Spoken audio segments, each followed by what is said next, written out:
j'espère que tu vas bien. Aujourd'hui, j'aimerais bien qu'on parle du fait de prendre du temps pour soi. Pourquoi? Alors, ça va un petit peu plus loin que juste prendre du temps pour soi. Je commencerai par prendre du temps de ressources, prendre le temps d'écouter ses besoins, prendre le temps d'écouter les besoins de ton corps, mais aussi de ton esprit. On va être clair, je vais tout de suite poser le contexte. Pourquoi je te parle de ça? C'est pour se sentir bien et c'est pour éviter qu'un jour la soupape elle craque et qu'on parte en burn-out. Je te parle de mon expérience. Moi-même, je suis passée par là, d'accord? Je ne suis pas dans le jugement. C'est-à-dire que, en fait, j'ai conscience que dans la vie, on est tout le temps sollicité pour plein de choses. Et c'est pour ça qu'aujourd'hui, je vais l'approcher de cette façon. Je pense que ça s'apprend. Apprendre à s'écouter, apprendre à prendre du temps de qualité pour soi.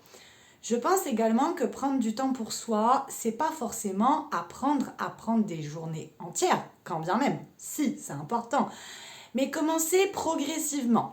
C'est-à-dire que si tu es un peu comme moi, ou comme j'ai été en tout cas à l'époque, et que tu ne t'écoutes pas et que tu continues en pensant que te ressourcer, c'est juste passer de temps en temps une nuit de qualité et également te dire que voilà, je me pose devant un film, je regarde la télé une journée, etc. Ça va me ressourcer. Alors oui, évidemment, ça va te reposer un petit peu, mais est-ce que réellement ça va recharger tes batteries? Je ne suis pas certaine. Et apprendre à décrocher un petit peu de tout ce qu'on fait au quotidien. Je sais encore une fois que c'est pas facile. Beaucoup de personnes me diront, je pense, oui mais moi je ne peux pas prendre le temps parce qu'entre le travail, les enfants, tout ce qu'il y a à faire à la maison, mais aussi parce que voilà, je subis telle ou telle chose, je comprends encore une fois que ce n'est pas facile. Et c'est pour ça que je pense que ça s'apprend. Apprendre à prendre un petit peu de temps pour te ressourcer. Personnellement, je trouve que c'est très important parce qu'on ne se rend pas compte qu'un jour on peut se faire rattraper par tout ça. Rattraper par le fait de ne pas avoir su prendre le temps, se faire rattraper par finalement tout ce qu'on s'est infligé et on devient finalement contre-productif, on ne se sent pas bien et j'en reviens à, je pense que la vie mérite d'être totalement riche de plein de belles choses, mais aussi mérite que tu sois totalement épanoui. Oui, prendre le temps de penser à soi, c'est normal, c'est important, c'est pas facile, mais si tu commences progressivement, je pense que tu y arriveras. Alors, je vais pas parler des heures en fait de ça, je voudrais simplement te dire, est-ce qu'aujourd'hui, toi, tu arrives à prendre du temps pour toi et est-ce que tu arrives à te ressourcer pleinement? Et est-ce que ça te paraît insurmontable d'essayer de prendre juste 5 minutes dans la journée pour commencer, pour penser à toi? Mais 5 minutes de qualité, c'est-à-dire que c'est pas 5 minutes où on va se mettre devant la télé. Là, je te fais une parenthèse, pour moi la recharge, la ressource passe aussi par une imprégnation d'énergie et il faut faire attention au taux vibratoire. Tout ce qui va être télé, téléphone, oui, ça va te faire du bien. Moi aussi, hein, tu sais, je scrolle le téléphone le soir, je regarde la télé, c'est normal, tu vois, je te dis pas qu'il faut pas faire, je remets les choses dans l'ordre, je ne te dis pas que c'est mal, seulement il faut savoir faire d'autres choses aussi. Si tu prends 5 minutes où, par exemple, tu écoutes une musique que tu adores, mais vraiment, tu te poses, tu écoutes 5 minutes une musique que tu adores, tu vas voir, ça va te recharger. Et oui, les vibrations de la musique sont très bonnes. Si tu prends 5 minutes pour sortir de chez toi, t'oxygéner, tu vas voir que ça va te faire du bien. D'ailleurs, la marche, c'est vraiment quelque chose qui fait beaucoup de bien. Si tu habites en ville, essaye d'aller dans un parc. Et même si tu te balades sur les trottoirs, c'est pas grave, d'accord? Ça fera toujours du bien. Prendre le temps de méditer. Si tu fais une petite méditation de 5 minutes, c'est pareil, ça va te faire du bien. Mais aussi une micro-sieste, par exemple. Juste, tu te poses, tu fermes les yeux 5 minutes, tu te laisses aller. 5 minutes où tu es en connexion avec toi et où tu te ressources au niveau de tes énergies. Essaye de commencer par là et de plus en plus à apprendre à écouter ce dont tu as besoin. Si je te dis ça, c'est aussi parce que là, par exemple, tu vois, je viens de traverser un moment, franchement, pendant 2 semaines, j'étais épuisée, j'étais super fatiguée.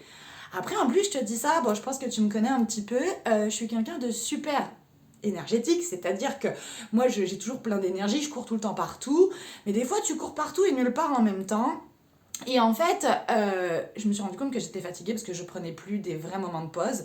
Je m'étais un peu remis dans le truc, voilà, je me repose devant la télé, ou là je vais dormir, etc. Mais en fait, j'étais pas ressourcée. Je prenais moins le temps de me promener, moins le temps de faire des vraies pauses, comme je viens de te dire. Et du coup, ça s'est vu sur mon énergie et j'étais un peu saturée, je me sentais moins bien et un peu plus tendue, tu vois. Et en fait, même quand tu as un surplus d'énergie comme ça, tu peux prendre le temps de te poser. Même quand tu as un planning overbooké, tu peux prendre le temps de te reposer. Il s'agit de mettre des priorités. Tu ne seras pas plus productif parce que tu tires sur la corde non-stop. Tu ne seras pas forcément mieux parce que tu as tout réussi, c'est-à-dire que tu as challengé ta semaine en mode j'ai bien travaillé, je me suis occupée de tout le monde autour de moi, j'ai donné à tout le monde mais sauf à moi, j'ai fait mes corvées, j'ai fait mes courses, enfin voilà, tout est bien tenu. Non, faut savoir faire une pause. C'est important.